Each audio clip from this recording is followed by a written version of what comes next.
I am fantasy author Elle Penelope, and welcome to My Imaginary Friends, a look behind the scenes at an author mapping the worlds in my head and making them a reality.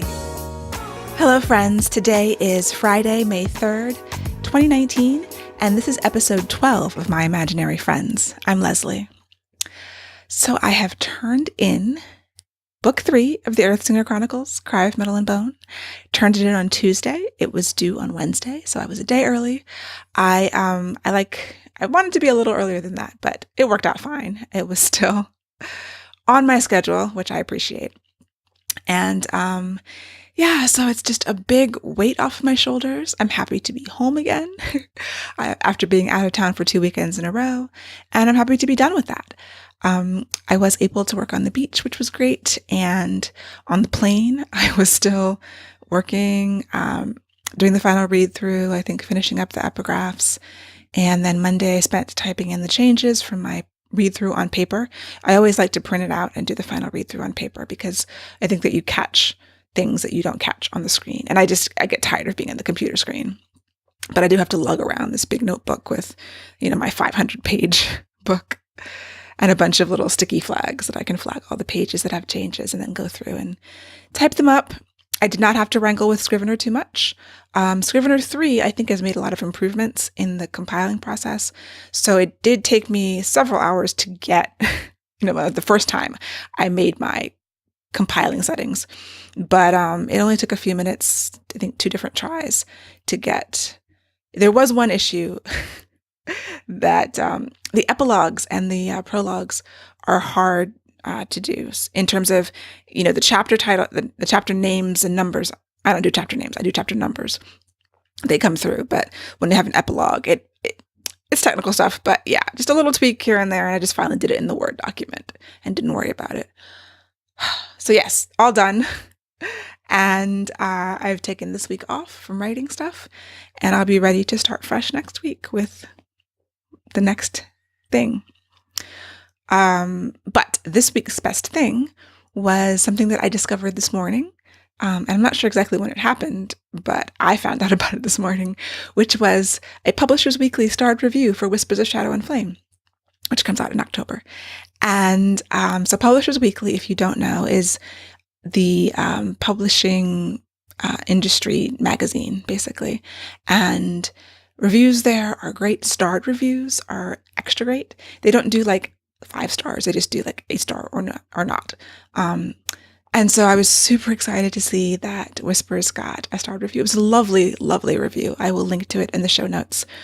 Super excited about it. I mean, it was just one of those reviews where like, they really got what I was trying to do here. And I really appreciate that.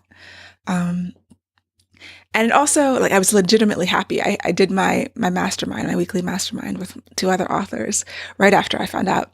And they were like, Leslie, you seem really happy about this. Because a lot of times when I get good news, I try to temper it. Like, I try not to emotionally react too much because I just feel like it could have easily have been bad news.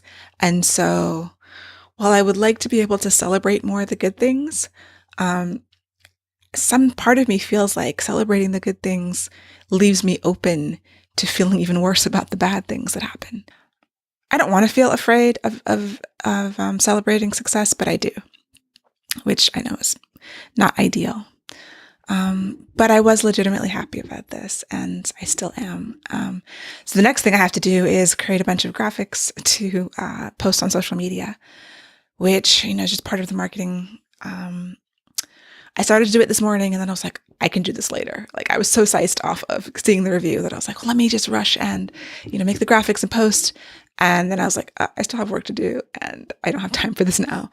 So that'll be happening either today or over the weekend, and probably today, because it's probably the next thing I'll do. I have a client meeting, and then making graphics. I'll be in Canva and Photoshop. I usually use a combination of the 2 for various things. So yeah. And the way that I found out about the review was through Awario.com. So I subscribe to a service, Awario. I've also in the past have subscribed to Mention.com, which they do the same thing. The reason I moved from Mention to Awario was not because of any problem. It was just there was a special deal on Awario through AppSumo, which is a thing that gives you deals on like tech stuff. And I got like this, I think it's a lifetime membership of one of their packages for Awario. And these services let you know when people are talking about you online.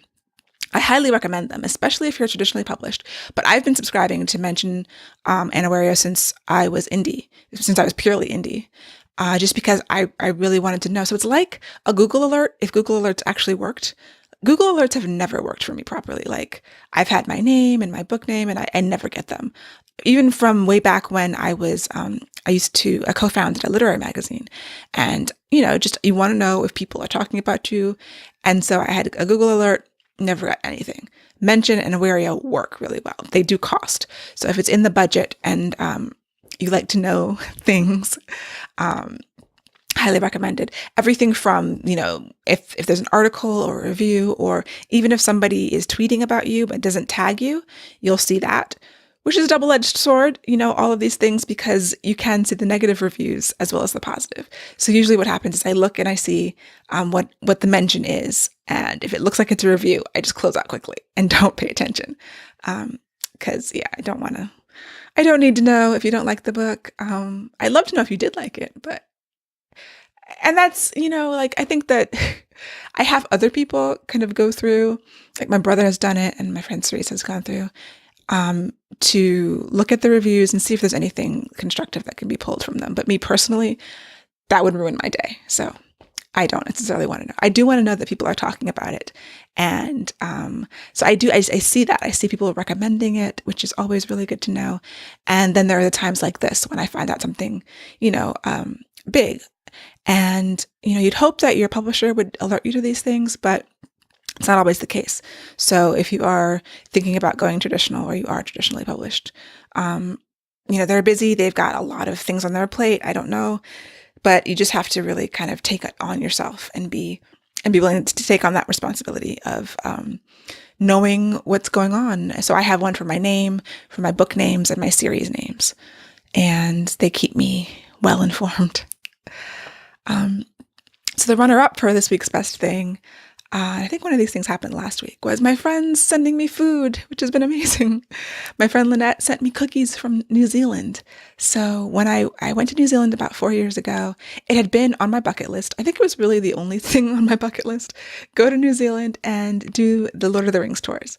So we went and we did that. My friend who I had met at the Vona workshop, it's a writing workshop for authors of color, that was her first time coming to the States, so I kept in touch with Lynette, and then when I was in New Zealand, in Auckland, met up with her, and she was really lovely, showed us around, and I had cookie time cookies, which are the best, most delicious cookies, and so she sent me some for my birthday, because she has an April birthday too, and when I went to New Zealand, I did the Hobbiton Lord of the Rings tour. I've got pictures of me in Hobbiton, I have to dig them up, and we went also to Wellington, and did a tour of Weta, which is Peter Jackson's facility where he did like the digital graphics, and they also do like physical, what do you call that? Like not costumes, but special effects, like an effects studio. It's the words I'm trying to find here. And that was amazing. Wellington is beautiful. I love New Zealand. I would go back in a heartbeat. I hope I go back there very soon. My other friend Marla sent me biscuits. She's another April birthday baby, and biscuits are my favorite food, if you did not know. I love biscuits. A nice fluffy buttermilk biscuit, not the British kind that are cookies. I love cookies too, obviously, but nice fluffy delicious biscuits. So thank you to both of them. Shout outs to both of them. It is lovely, and I feel like I don't deserve that. I feel like I'm not a good enough friend for that, but I am going to send them thank you cards and because it really touched me. I try to be a good friend, but I am a bit self-centered, which I will cop to. But I love you guys. I love my friends. So now that I've turned in the manuscript, I have taken this week off of writing. I've been reading. I'm currently reading, we're listening to the audiobook of The Ocean at the End of the Lane by Neil Gaiman. It's my first real Neil Gaiman. I started reading American Gods a couple of years ago, and I DNF'd it. I couldn't finish. It was a little slow for me, and I have a short attention span for books. So if it doesn't really grab grip me with the story very quickly, it's very hard for me to finish. But I know that he's a wonderful writer. I know that so many people love him. So I felt like I had to, give it another chance. And so I did that with Ocean at the End of the Lane, which I'm really enjoying. I'm almost done. It's a shortish audiobook that he narrates himself, and he's got a great voice. He does a couple of accents, like other kinds of British accents for the different characters, which I think is fantastic. And the story is really good. I don't know that I could have read this story as an ebook. It's a little slower, but it's beautifully written, and it's really I like it in audio. There's some books like that where if it's a little slower, it just works better for me to listen. And so I think I'm going to try American Gods again on audio and see if I can get through it that way. Because like other books, like, what was it? Deborah Harkness, A Discovery of Witches, I did an audiobook. And I know I would not have been able to finish that book on ebook because that is a long, slow book. And I usually listen to things at 1.75 speed, podcast and audio. But the Neil Gaiman, I like his voice so much that I'm listening to it at normal speed because I don't want to speed it up because people get a little not chipmunky, but not at 1.5. But yeah, I appreciate his voice too much to speed it up. But everybody else, and Discovery Witches, I was going at 2. I was trying to get through that. I liked the TV show, and I finished the book. I was interested in the story, but it was so slow. My goodness. The other thing, I just finished reading Anna Geary's The Shadow Warrior, which is part of her Ars Numina series. I believe that's what it's called. Love that series. Great book. So I've just been inputting, filling the well, reading all kinds of lovely books, trying to read more fantasy in this little period of time when I'm in between things. And I'm going to have to read more fantasy while I write fantasy just so I can get it in. So yeah, that is what my week has been. And as I gear up for writing book 4 and also figuring out what's the next thing I'm going to write too, like I will be plotting book 4. I'm going to be doing my schedule this week for that. I'm trying to figure out. And so I don't know exactly how long it's going to take me to plot. I've got random notes that I've written in as I've been, writing the first 3 books about things that have to happen in book 4. But I've been really putting off thinking about it for years, like purposefully putting it off. And now the time is here.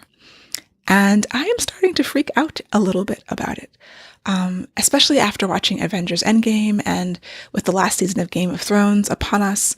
And the last episode 3 of the season 8, was a disappointment for so many people, me included in some ways, that I think about how do you end things in a way that is satisfying for the audience.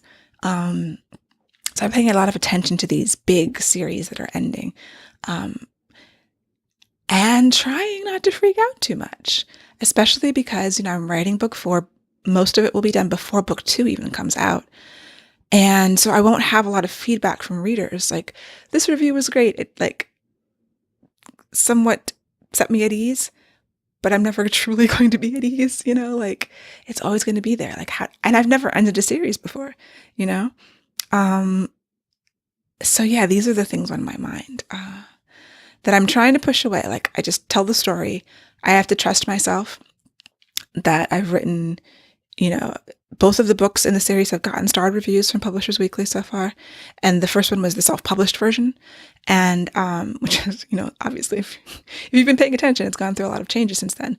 But I have to trust myself that I know the story, that it will flow the way the others have, that I'm a good enough writer to pull this off, whatever this may be, because I have to pull together all of these threads and still tell a good, satisfying story that is in line with the others and what people have come to expect, and that will still be surprising and satisfying and emotional and all of the things that it's supposed to be, that I want it to be. And I don't even know what I want it to be yet. I have really been putting off thinking about this book in a real way. I've blocked it off in my mind until book 3 was done. And it's probably not the greatest idea. Even as I have notes, I have lists of things that should happen. I have a whole list of characters. Like, whose POV is this book going to be from?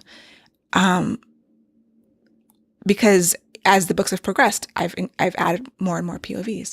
So everything from where it begins to where it ends. Like right now in my head, I think it begins with a prologue from 500 years ago in World.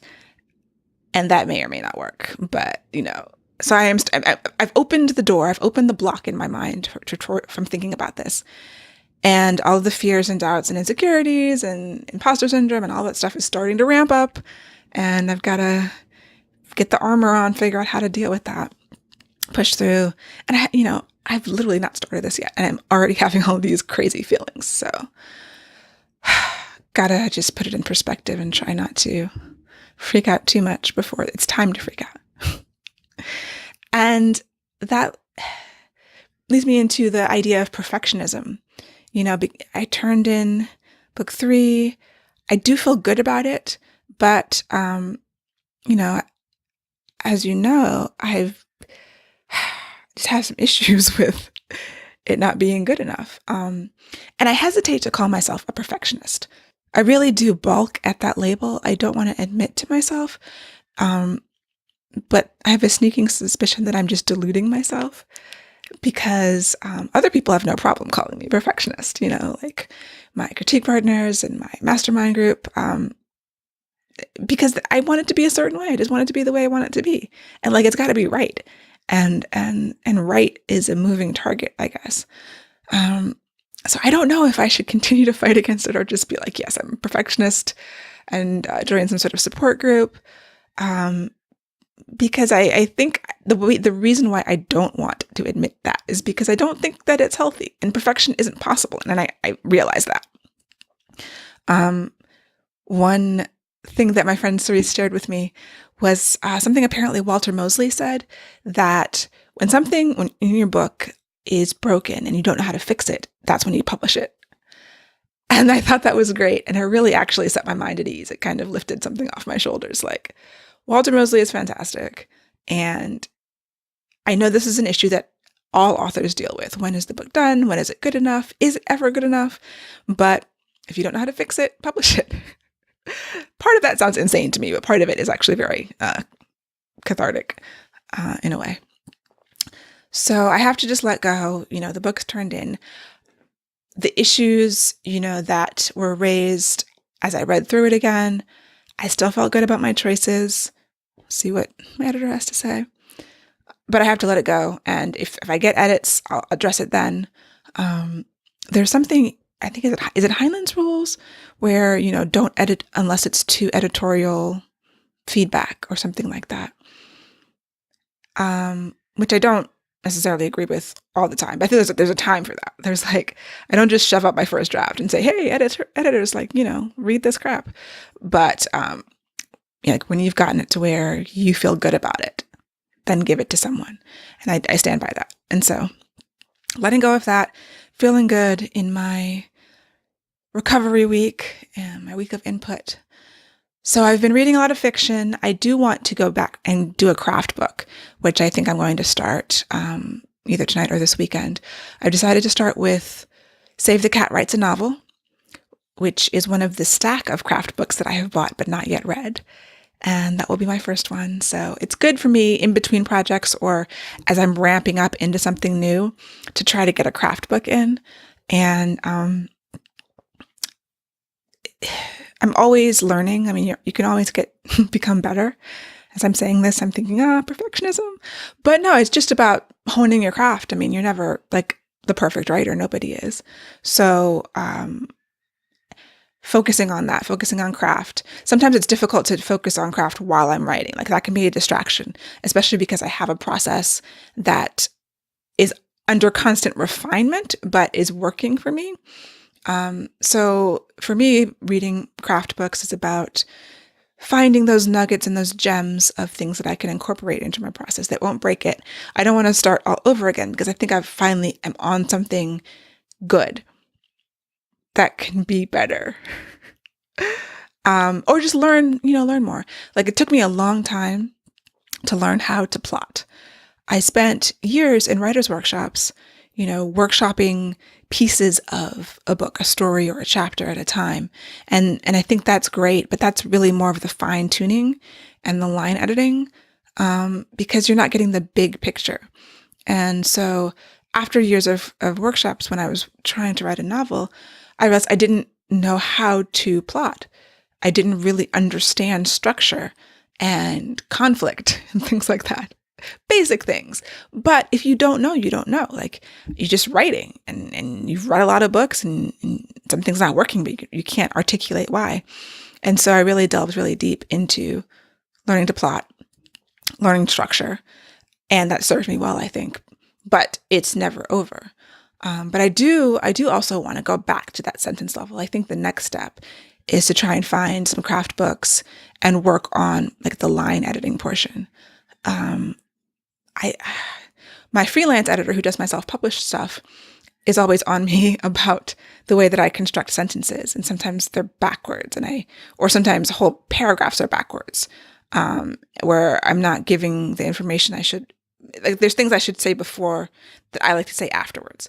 And some of that is style, but some of that is just confusing. So I have to figure out that balance of making sure that I'm not confusing the reader while I'm maintaining a style. Like I was editing a scene and I realized that I had these two people sitting somewhere and it started on a close up, like in a movie in film school, generally you start with like an establishing shot. This is where we are. Then we go into it and then we go closer. But you can, of course, start with close-ups. It's just a technique and it might be jarring sometimes. So you have to realize what you're doing. So I think I tend to sometimes start on the close-up. These are two people here inside their head. What are they thinking about? Oh, they're sitting in an office. They're waiting to go into the store for this appointment. So, like I said, that can be style. But if it's confusing to people, then your style isn't working, I guess. So yes, I'm going to start with Save the Cat Writes a Novel and then try to find some sort of line editing or sentence level craft book that I can go into.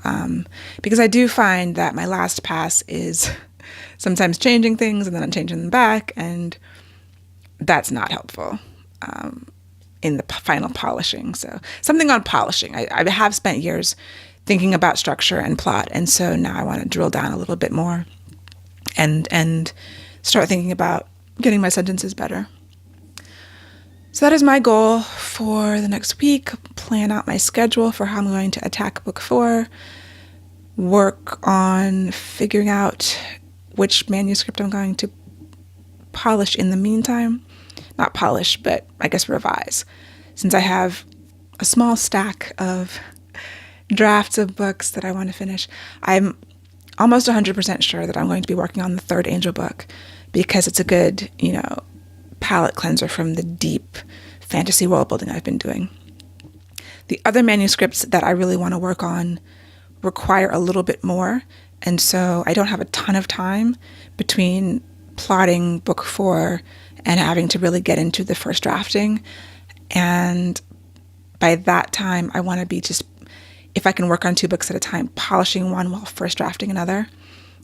I've done that before, and I think I can do it again with the proper motivation. So fingers crossed, I will be able to work on 2 things at a time, especially since I have a lot of time for book 4, but I don't want to waste it.